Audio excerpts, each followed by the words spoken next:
Hi, YouTube. Let me try to get centered because I'm not used to filming this way.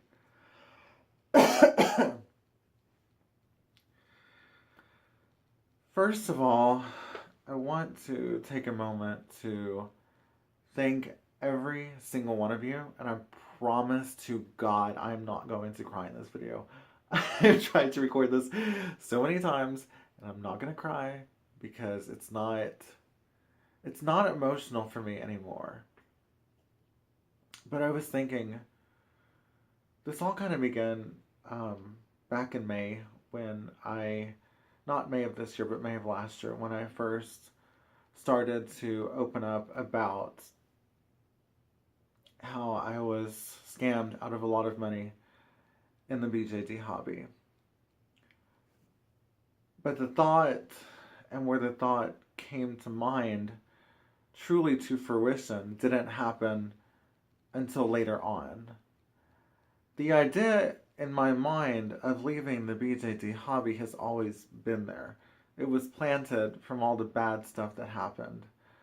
Um, so it was always there. But let me be clear, I'm not leaving the hobby. I'm recreating what it means to me, in a sense. As painful and as difficult as it is going to be to sell my entire collection, to rebuild it from the ground up with artists I trust, and to give it a home with those of you who I've become friends with over a short amount of time, means the absolute world to me. It means everything. Is it hard? Yes. Um, there's some dolls that are limited edition I don't know if I'll be able to replace. But I'm not really looking to replace. When everything happened with the artist and all of that, like I said, it changed my mindset of the BJZ hobby. And I know it's not the hobby that's negative, it's the people in it. Trust me, I know everything that happened 3 months ago. I get it. I understand. But because of this artist, my dolls from 2015 are going to start yellowing or discoloring or looking different, and they're not new anymore and they don't feel new anymore, and I don't even feel like they're mine, to be quite honest with you. I know I spent the money for them, but I don't feel like they're mine because they weren't painted the way I asked. They don't look a certain way. I don't have clothes anymore. I went through a very difficult year in 2016, and even more so in 2017. 2018 has been trying at best, but it's not as terrible as the last 2 years. When you're scammed in the BJZ hobby of a lot of money, it is very, very hard to move forward, to get past that, to accept that you made a bad decision, to accept that your call was not what you thought it would be. Um, it's very hard. But I thought about it, and there's two ways this is gonna work. I'm either going to go, okay, I'm gonna tell her that she's wrong, and I'm gonna keep the dolls, I'm gonna make them great, I'm gonna do all these things. The timing right now is just not good for that. They've been sitting in the closet now, oh my gosh, for a long time. Um, the video of opening them was last year, I think, and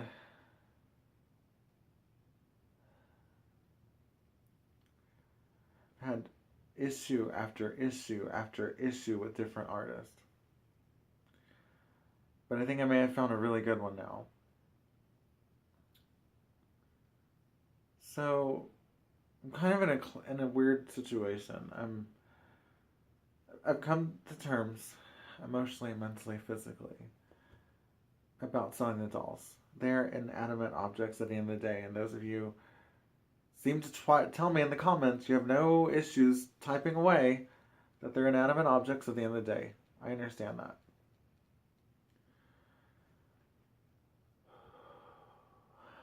But selling them hurts.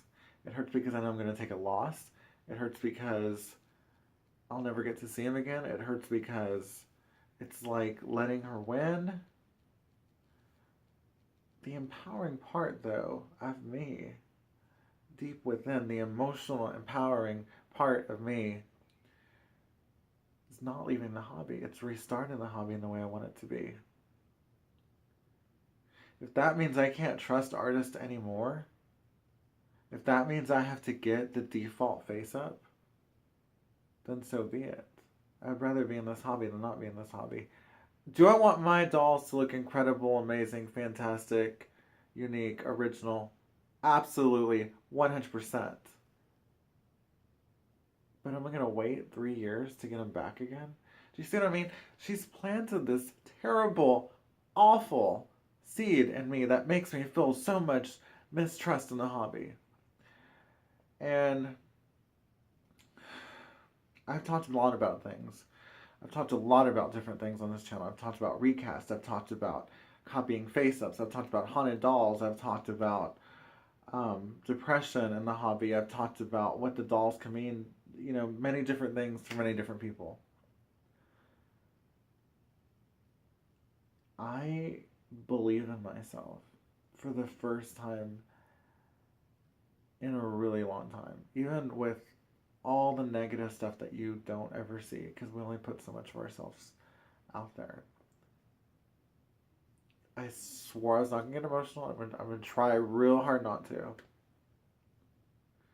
So, that part of me that believes in myself believes that letting go isn't just about the pain of letting go.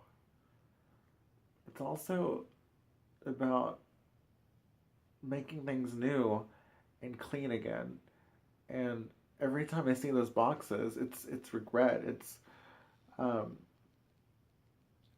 resentment, because I don't resent the dolls. Obviously, I love them. I love the sculpts. I bought them for a reason. But I just feel so screwed over, and like I said, it doesn't feel like mine anymore because they're gone for so long, and I don't feel inspired by the sculpts anymore because they've been sitting in the closet for months. So this is me. I gotta breathe a little bit. This is me starting over so I can close that chapter. And nothing ever worthwhile is going to be easy, is going to feel easy, is going to come without some sort of loss or rejection or, falling down and getting back up. It's all part of it. And I've talked about it in so many different videos where I talk about issues and people and the hobby and all these different things. You don't know who I am when I put my head on a pillow. You don't know who I am during the day. You don't know who I am when I go in that closet and I see these dolls, and all I can think about is what a frickin' waste. A waste of time, a waste of money, a waste of trusting in other people that I never met in person. And that's so negative to me. So I want to make it positive again. And some of you may say this is crazy, and I may regret selling some of them, and that's part of the territory. Because there are some beautiful sculpts in that closet, and I'm gonna link them below in the next video when everything's all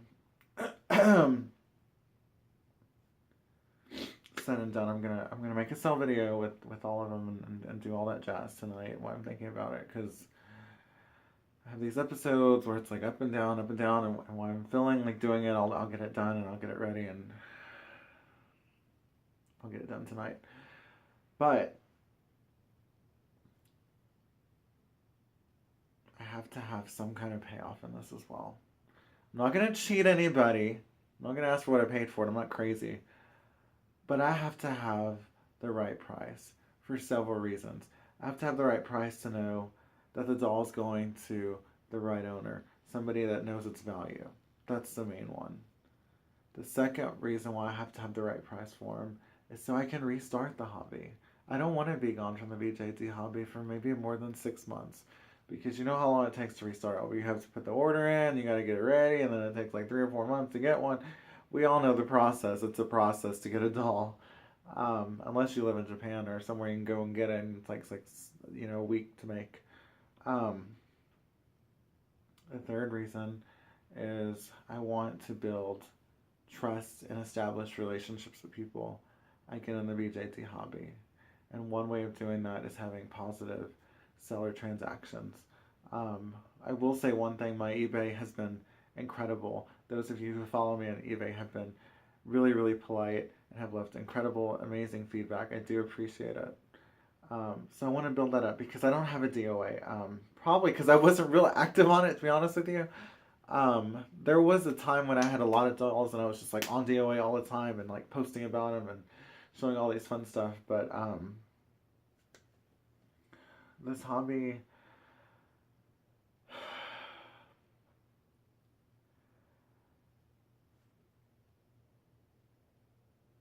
getting composed. This hobby just has become so toxic, and people are copying each other's face ups down to the wig, down to the clothing. They're copying they're stealing their artist creativity. That's one thing. I have a whole video about it called, why'd you recast my face up?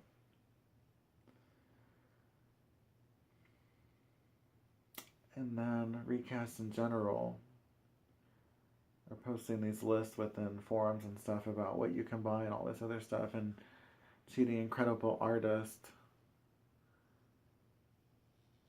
And then within the hobby, people are going to confession vlogs.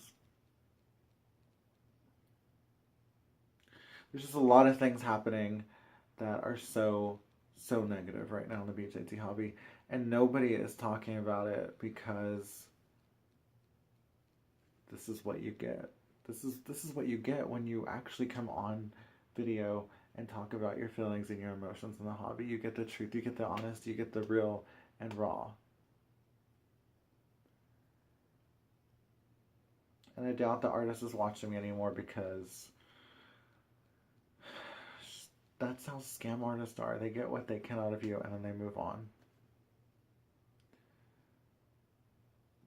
But if anybody is watching this video that has ever tried to get over on someone or tried to hurt them or steal from them or make a promise that you couldn't keep or deliver on, I want you to know that those scars, they fade over time. But they never completely go away. And that lasting imprint is forever. I will never be the same person I was before this transaction with this artist again because of how much it hurt me and because of what it took away from me. And that's why I have to do this. As hard as it's going to be, I have to make it new for me. I have to reinvent what it means to me. And there are many times I've gone in that closet.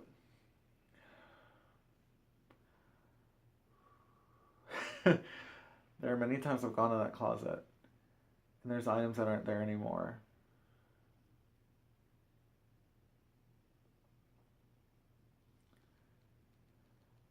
The video called Dolls, Hutch, Thank Yous, and More. I don't have any of those dolls anymore. But the thing about letting it go is if I let it go on my terms, the way that I want to do it, that takes away any negative feelings that I have towards it. Or towards the item. It's not even towards the item, it's towards the whole transaction and everything that happened and all this other kind of stuff. There are still some beautiful dolls in there that can go to really loving homes of people that know that they're worth what I'm going to ask for them. And that is the payoff to me. Getting the money back in my account. Not all of it, obviously, when resale. We have to take a little bit of a cut, but getting some money back, building relationships with new customers or regular customers. I get a lot of regulars. And then reestablishing my collection. That's what I want to do. I want everything new again. I want to rebuild. And it's hard because I have a grill in that closet that I'm thinking about as I'm talking. And I don't even know if I can get that doll back again. So I'm gonna do some real deep thinking on that one. There's all the other ones I'm like, fine, sell them. But there's one in particular in there that I'm just not sure about. Um, so I'm gonna think real hard on that one because unless it's showing like visibly yellowing or something, there's no reason to get rid of it. I mean, these are all basically brand new dolls. I've talked about this before. Those dolls in that closet are basically all brand new. They've been in a closet for 3 years or 2 years or whatever, been in a box, not on display. They've been in the closet, either my closet or I can't even say her name for legal reasons, the artist closet. And you know, it is what it is. Was her work good? Absolutely. Her work was beautiful, incredible. I loved it. That's why I signed on with this artist to do more of my dolls. But was it worth 3 years of, overwhelming stress and pain and, emotional turmoil trying to, aching for these dolls and I get them here and then I don't know what to do with them and I'm not financially able to take care of them or get them redone or whatever. There's just a lot that's happened. This is my way to right the wrong. It's the only way I can think of that gives me the control. And like I said, I'm going to go look at that other one more time just to make sure I can do it because there are some dolls, as you guys know, that are limited edition and if you sell them, they're gone. Like sometimes they have re-releases, but 90% of the time, if it's like a small company that didn't make it or it's just a limited edition or it takes 8 months to get it, whatever happens, like it's gone, it's gone. I mean, we had to say goodbye to Mint on Card, which was a wonderful, beautiful, cute little doll shop this year. So I know a lot of companies are hurting. But the reason why I'm making this video right now is for you. You, my subscriber. Whether you subscribed from all the drama 3 months ago, or you subscribed last year, or you subscribed the year before, or you subscribed this video, whatever it may be. You're listening to what I have to say, and you actually give a damn about what I have to say. So if I have something in that closet that you want, that's going to make you happy, that's going to make your heart warm and make you feel loved and like protected at night, or something you can go to or hold that gives you comfort or peace or calm, that is priceless to me. That is what this hobby was about and used to be about, but kind of went away from with all the drama. And that's what I wanted to get back to. I want to get it back to what does that doll mean to you? What does it mean when you have crippling anxiety? You just want something near you to calm you down. That's what I want us to get back to. So the next video, which I'll be making probably here 20 minutes or an hour, I don't know. The next thing I'm going to do is I'm going to go through the box, I'm going to get everything listed on eBay, and then I'm going to make a video with all the dolls. I'm going to have all the boxes open, COAs, kind of go over them, years they were bought, if they're on there, kind of talk about them, and then I'll link it below where you can purchase if you're interested. Excuse me. Thank you all so very much for watching. Thank you to the new subscribers. I do see you. And I will be back shortly. Thank you guys.